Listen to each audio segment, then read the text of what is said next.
大家好，我是小丽。我们今天来做一道白灼芦笋，好吃又营养，一起来看一下。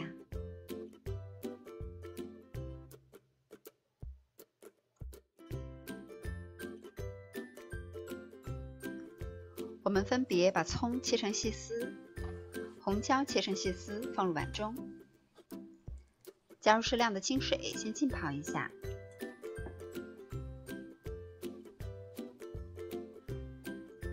我们先把芦笋清洗干净，然后去掉老根。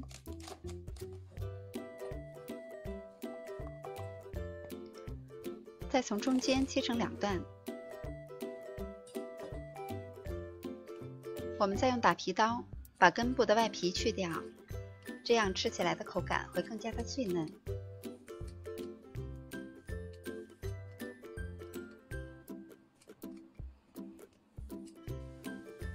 在锅中烧开水，加入适量的盐，几滴食用油。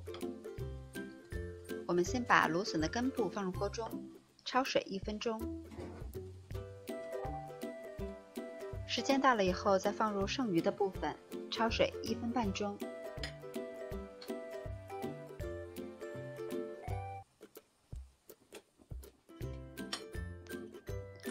时间差不多了以后，捞出来控水。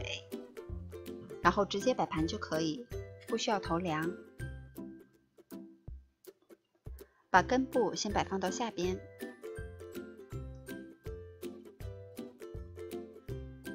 然后再把芦笋尖依次的摆好。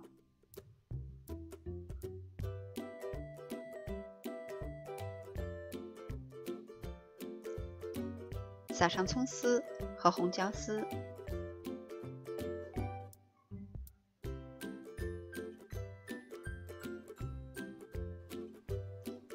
再淋上一些蒸鱼豉油，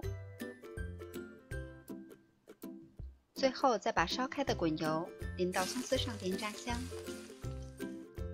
这样一道白灼芦笋就做好了，清淡、简单、营养，喜欢的朋友也试一下吧。